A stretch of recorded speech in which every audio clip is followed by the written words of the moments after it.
now with my grandchildren, with Kayla and Sunny, and I knew that they were going out, and then later I saw pictures that they were down at the seawall. So thank you, Kayla and Sunny, for praying this morning, as well as the three big senior boys who went for prayers this morning. Well, Nana slept in today. And, well, to those of you that have been following this program, we would like to say yet again, good morning and thank you. Whatever week that we've had, maybe it's a great, achievable week, or maybe it's one of those weeks that is just full of mishaps nearly every day. You're frustrated with things around you. Whichever way it goes, today is Saturday, so make sure that you need to find a closure today and tomorrow so you can start fresh for the next week on Monday. Wambula tugani weekend na turang na marama torbo na lewa and baro tumay na bikoro ka viti au klani sa tete sa tukuna walesi ali weekend sa baka walesi tukuna bikoro koro and daw tali ta tumay na program na go after kami tukutuku na puno bikoro baka viti na daw na magiti ko na family table talk na bimata ni bakarawai kero sa baka bula tugani na buku ni program mo binagango buku ni My TV binabole mo naman daw sa matumay na My TV. Ela se wina nuka katalau tu kumbeka to poi to pai se parle separaki bambakau se rais bakalolo kero sa bakambula tukani wakana tukani ena matakani singin dai bikanda mai lau dake eto sa bambalabu o kanta bu batakelo mai biti enda tu bakayawa rongo wina katuna ua batake na serni manumanu kero sa bakambula tukani ena studio ituraki en matakani singan dindai sinule dabi bikan da tumai nabi esai burubura do bola ka tu no biti bi kemuni en program mo bagango amai na mai television sa kali mo bago binaka en mo nindo siya mati ko mai nindo tiki ni program go bital no tagi ko nambula ni mata wale family table talk ndo baga bibita nga kina na kain da duru mati ko na bi mata wale kain da ni baga raw kina bulango e one way street tu nga bulango kembali na kandaro ni baka binakataka kandaro ni takaba daro ni vital no taka ka baka buna na toya ni program binango the family table talk mando tale kero sabi kinda bagitugani and mataka ni sin dai. So thank you so much for watching. For those of you rushing to the market or coming back to the market and you are in the urban centers, we take this time to say greetings and good morning. Ya bambula we can tell na tingin na kore dan retok na mata ni korong winakim ni kalungat ni ronga dito na wadung ni wa the sound of nature. That is what we don't have here or excess we kim na twin essa sa tawo ni o bakambote ni tosi na katachunga ng gravity na bi mata po pala dito. So nung ba kaya bienda kaya sa boring na twin na koro yo kim ni kalungat wali na bulan-bulan ni bula na dangin bulan-bulan na kakana bulan-bulan can na opportunity ni balab ng bula. Balata ni everything around you. It's very healthy, very organic, and it's a blessing. It's a blessing. So bayan rito kan weekend na we vanuan duin and the background to make matakan singin ko. Well, last week was a replay because we were not able to attend. We were actually attending one of our son-in-law's funeral with our grandchildren. That's for Joshua and the brothers. So we were not able to be doing live last Saturday. I just want to bring just a reflection on death and what happened. Like because he's very young, he's got a future, in front of him, and not only that, he has a very beautiful family for Lawa. His beautiful wife, and the two little children. They were very young. One is 4, and the other one just about to turn 2. When you go in during the Ringu and you see them, and you're standing around at the cemetery or at the graveyard, and when you look at these children, how young they are, I don't know, but I cannot stop myself thinking. Even though we go to church, we trust God, even though, their mother trusts God. But you'll never be able to fathom what is to come and, what is at hand. And standing there, the 4-year-old daughter, my daughter-in-law, was carrying their eldest daughter, Mateka's eldest daughter. And she was just, playing around, laughing, oblivious to the fact of why we are there and what we are doing. And yeah, those moments for me, maybe because I've lived my life, turning 59 this year. And when you've lived your life, you know the repercussions, you know what, the basic things that are required for living.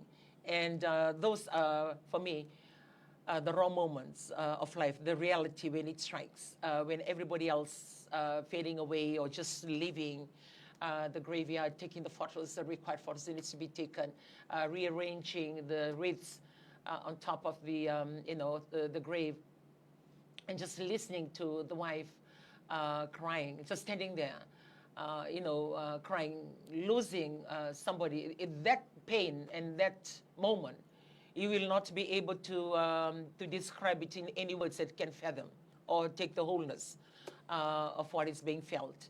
And standing there behind her and just holding her, you cannot find the right words. You cannot find, there's no right words for those moments. And I'm just sharing on this platform or bringing it to this platform because that's realities for all of us. And even standing there, and I was thinking to myself, one day I'll be doing the same as well. One day I will be standing right there, and also, there will be my moment. And that's what draws me to her, because, when exact moment. Yeah. And I was telling her, I don't know what to tell you, but you just need to trust God. And remember the good times and the good days that we've lived with Matt.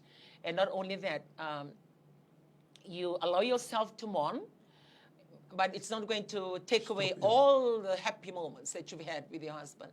But stand up and live. You need to move on to benefit your children. And I know it's quite painful, and I know you don't want to hear this right now, but I would like to share that with you. So, we had those moments, just praying for her. And Lawa, we wish you all the best, and know that we are always there. I want to bring that story here because we were not here on that Saturday because we went for their funeral. And just being with my grandsons to say that I don't like funerals. I mean, I believe no one likes funerals. That feeling. Yeah, funeral is not a good place to go. Losing someone. Yeah. And and then I came to realize that I was sharing that with my family. Not until we were at the graveyard, then I was recounting to my husband and my children. And so the last time that I've ever been to a graveyard was when my mom died. My father passed on when I was in year 9. I was 13. And then my mom passed away when I was before I gave birth to my son. So I was 25. And after all that time, then I went to the graveyard. I usually just push myself right to the church service. And that's it. I rather say my goodbye there. I don't know, there's this eerie feeling about graveyard that I don't like. Because that's a feeling that I had when I buried my mom. It's a very sad feeling when you see the loved one. What I felt with my mother, I don't want to feel that again, like to be reminded. But as and when I come to the graveyard, I'm quickly reminded of that.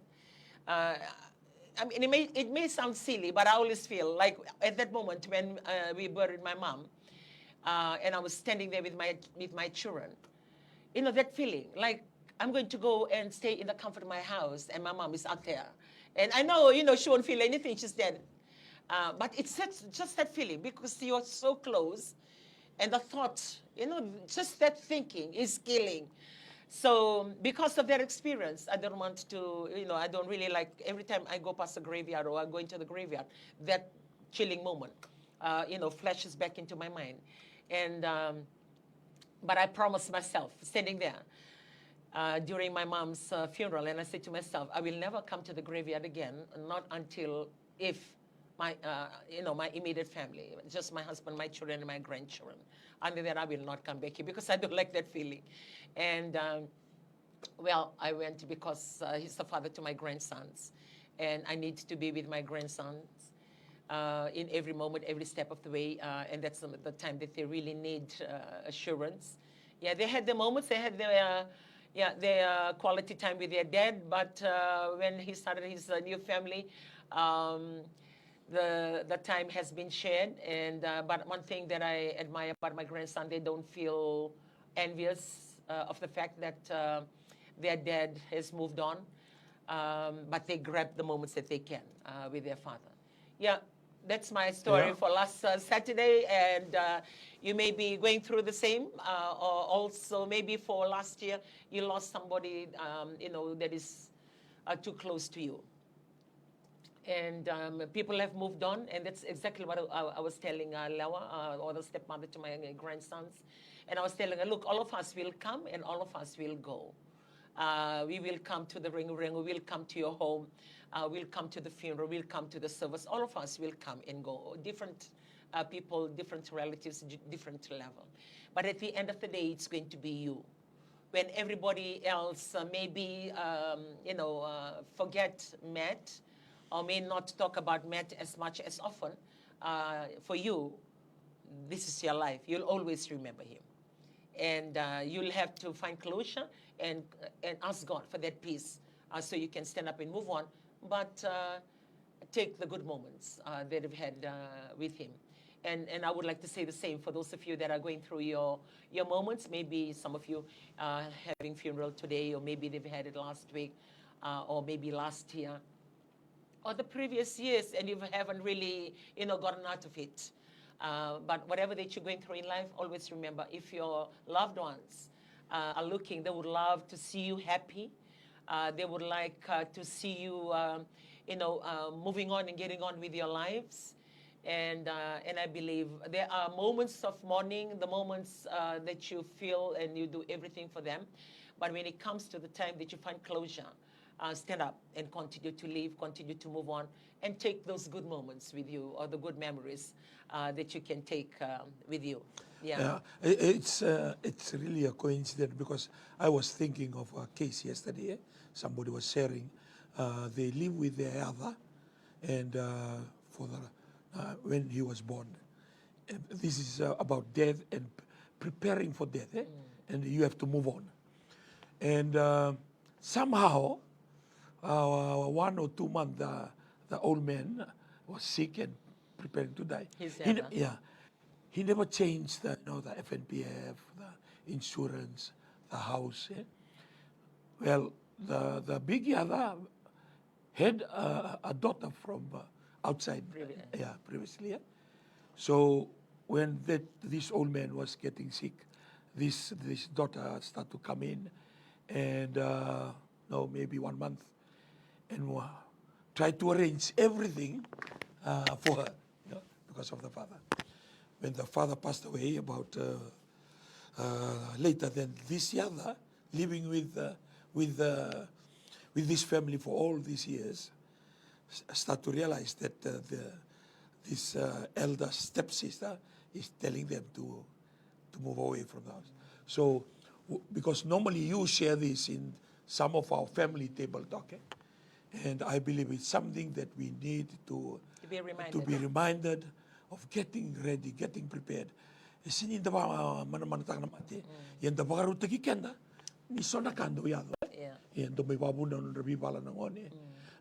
Children can fight or disagreement, and can be a source of people turning away from being a family, brothers and sisters, just because of a property was not well managed, or they may not na dapat may wase. Elas hindi un rebatik may wana numatik may ay endo na point ben na manda revital to kan ni ko na kena waro tagi ba binaka. Na kena walay waka document taki na property, na insurance, FNPF, That's a very good, valid point for us. I mean, it's a good point for discussion. We've shared it a bit in one of our family table talk, I think, in the previous year, on the FNPF. Like when you're still alive, don't wait until you die and then you start running around, or for you to feel sick, then for you to check your record or your inheritance. When you're still alive, try and get a book. If you're not very good in doing that, get somebody to do it for you. We will try. I will try. I've actually had a conversation with Mrs. Sterry Simpson because of the legal firm that she's working with, that we've been talking about it because they were doing it. We were talking about it, but we haven't really gotten to do it from last year. But faithfully, we can do it this year to get that legal representation to come to the family table talk with her, so they can explain what needs to be done and how it's done. Like you legalize your will, and to do your will. I think that's very good. And because I talk about it a lot, but it's good to look at it from the legal standpoint and to see that it's done correctly, that it's done in the proper way. I share this a bit because growing up, I mean, it may sound crazy, but growing up, my children were still in primary school then. They were in class 2, class 4, class 6. I had this whiteboard in our lounge. Not whiteboard, I think it's a blackboard. And I write down everything. I write down, there are nights or there are days when I show them how much it is to send them to school. So I will write their bus fare, write down their lunch pack, the cost of the school fees then. And I will write down to them, and then I will tell them, I know it's, it's mommy's responsibility, but I need you to know when you go to school for your year, for one term, this is what it costs. And for the second term, this is what it costs. And for the third term, this is what it costs. And for the whole 3 add together, that's the cost you incur as my child or as my children for the year. It's not that I'm asking you to pay, or it's not that I'm trying to burden you with it. I'm just showing it to you so it can be food for thought for you. Which means when you are going to school, remember how much your parents have invested for you to be in school. I was sharing that way back. That is back in the 1990s, way back in those years, to early 2000, when we were having those sessions. And I believe that we should sit with our children now and have this kind of conversation. Because it will make them own it. It will make them responsible when they go to school. And I see the result, because they're children. So I didn't really expect them to perform or to go out of the way to think, okay, my mom and my dad are paying for this thing, I cannot do that. No, they live like normal children. They play their games. They play, girls play rugby and break their arms, and all those things happen in school normal. But at the back of my mind, I have a point of reference to continue to remind them. So when they come with their media exam results or their annual exam results, or when we go for parents' interview, then I will bring those points and I will tell them. And I will tell them, look, according to a teacher, you can do that and that and that. And this is what you've got. That's fine. If this is the best that you can do, that is okay. But if you know you can do better, push yourself, because your teacher says that you can do this. And I will remind you again.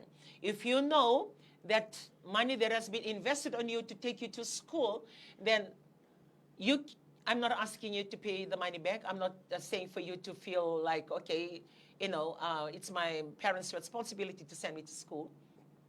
I just need you to own it. I need you to be responsible, to say to yourself, what can I do that I can, take back home to show my parents with the money invested, I'm able to do this. Yeah, it has been a walk with my children.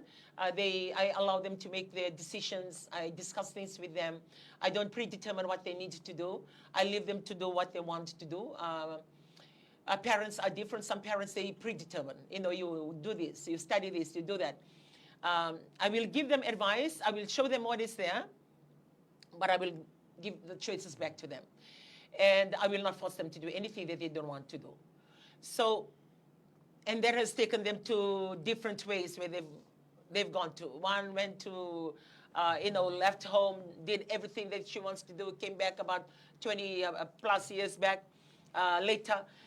So they just went and did it, because I believe when they're going to, they're living and they're doing whatever they're doing, whatever decision that they make, they know that it's their own choices and it's their own responsibility, considering the guidance, the counsel that has been given along the way that would have helped them to make the right decisions.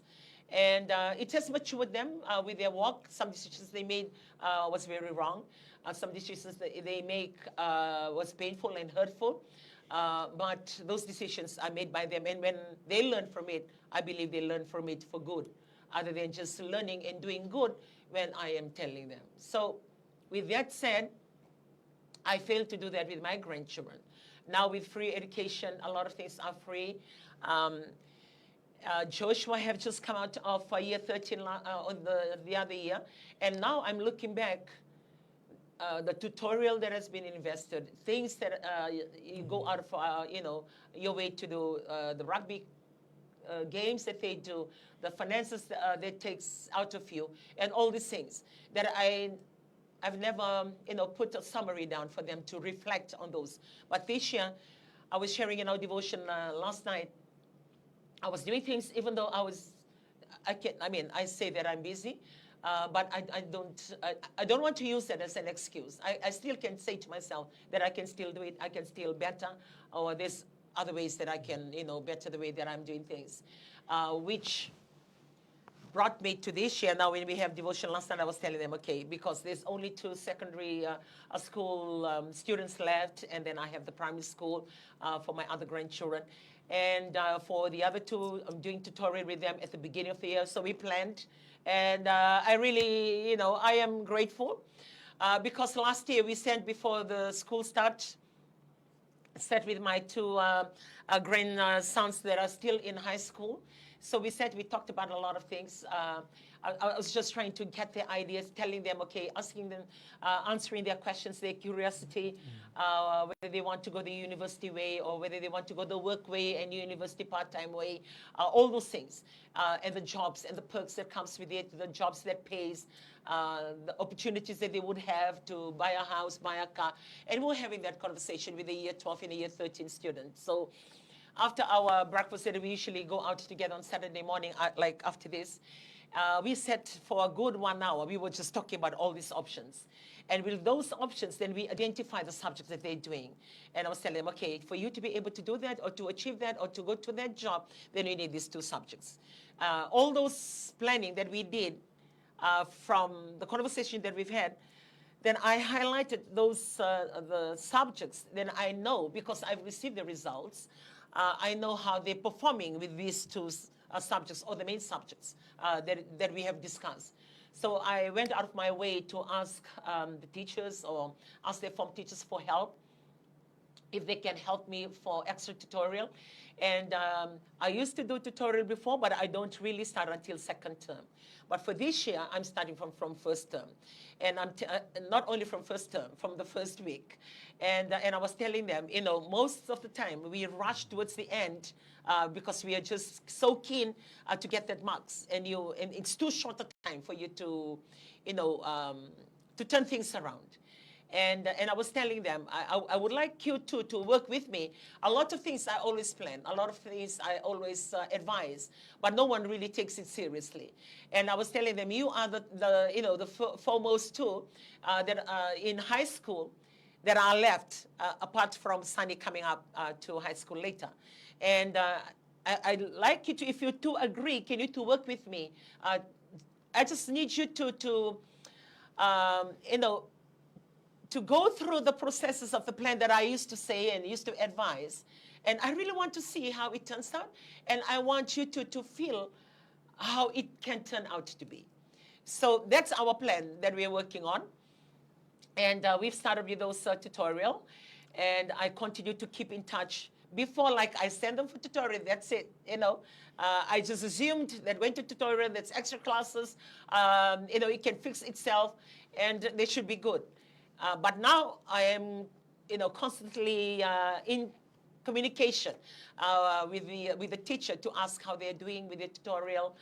So she's providing feedback. Okay, I'm giving them tests this week. I just wanted to know, like, with the curriculum that they've done so far for the syllables, how much understanding they've got now for this term, for this time, with everything that is covered.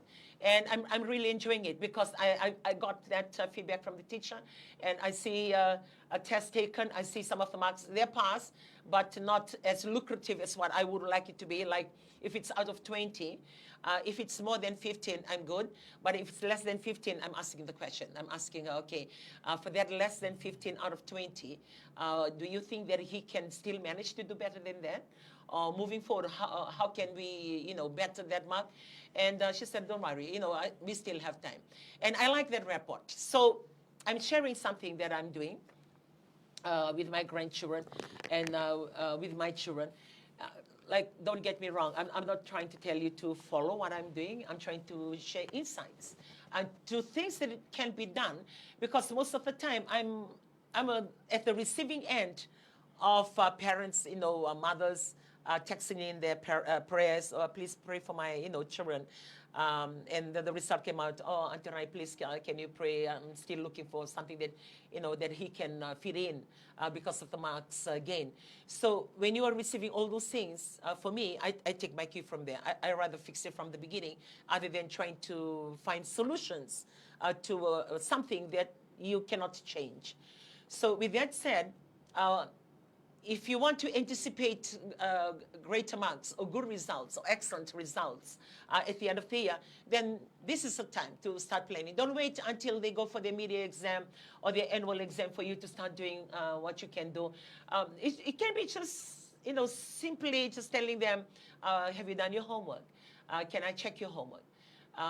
What about your schooling this week? Do you have any subject that when you went through this week that you struggle a bit with it, so I can get in touch with your teacher, or you need extra classes, or you need us to explain or to help you with? Those are the simplicity of parenting, or the questions that can be asked from the beginning, other than being, receivable of what is to come that you cannot change. Yeah, and then I know I've gone detoured into the schooling system. Now I will go back to what he raised on the FNPF, the documentation, the insurance for us. So, say like I'll give an example. When before we got married, for Fiji, as soon as you are employed, you fill in the FNPF. Yeah. So before we were married, or before we met, in my FNPF I had my mom. In my FNPF, when I filled the nomination form, I had my mom. I had my mom, and then I was thinking, when I was filling the form, and I was thinking, I had my mom, but what if something happened to my mom? Because she's sickly and she's diabetic. And I was looking through my siblings, and I was trying to gauge the one that I can trust, that if anything, can look after my mom, or can put that fund to use the way I want it, not considering that I will be married. So I had my mom and I had my brother, the brother that actually looked after my education, looked after me after my father died when I was in year 13. Year 9, he actually financed my schooling and everything. Thank you, Joe. I take this time to thank you for everything that you did to my life. You raised me, you financed me, and I know you find me irritable, ending up queuing up at the bank. My brother worked at BSP Bank in Lautoka at that time, and I know when people are queuing up and he's at the teller, I'm also part of the queue, not to go and withdraw, not to go and deposit, but just to have at that moment when I reach the teller, then I'm looking at him and I say, can you give some money for me and mom? Or can you, because I work in Nandi and I was in Lautoka, we live in Lautoka, and he doesn't stay with us. He has his own flat, but I live with my mom. Just for those moments. And he gives my spending right throughout when I was in school. For all the years, from year 9 right until when I left in year 12, when I decided to go and work. And even when I decided to go and work, I didn't even consult him, forgive me. But to all my siblings and my mom, when I started work, I queue up at the bank again to come to the teller and to tell him, look, I no longer work, no longer go to school, I am working. He looked at me and then he says, Chelly, I miss you going to school because I know you can still achieve far greater with what we have discussed with Dad before passing on. And but he looked at me and then he says, but if that makes you happy, I will support you. And so I joked to him and I said, at least you don't have to pay for my fare, or at least you don't have to give me spending to go to school. And but both he and I, we knew why I left school earlier, because for me to look after my mom. She's diabetic, and I don't like that. I don't like the fact of lining up to the bank because my money was not enough to look after me and my mom. Lining up at the bank to go and ask him for help. And I was schooling. So he was giving my, my bus fare, my lunch money, and also paying for the rent for where me and my mom was staying. So I don't like that. I don't like the thought of just waiting on somebody to, and I'm always thinking, what if he gets married and I don't get that? And that's the decision that made me, or those are the things that made me go to work earlier.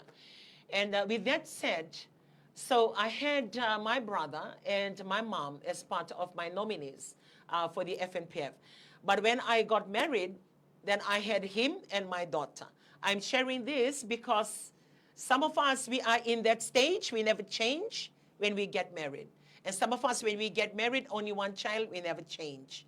So these are the stages. The stage when you come in, fill in a nomination form, when you start work, and it's your family. And the stage when you get married, then it's your second family. It becomes your wife or your husband, and then maybe you just have a child, and that child. I that believe- becomes the second, I believe nomination. that is the problem with us. Eh? Yeah. The problem with us, the update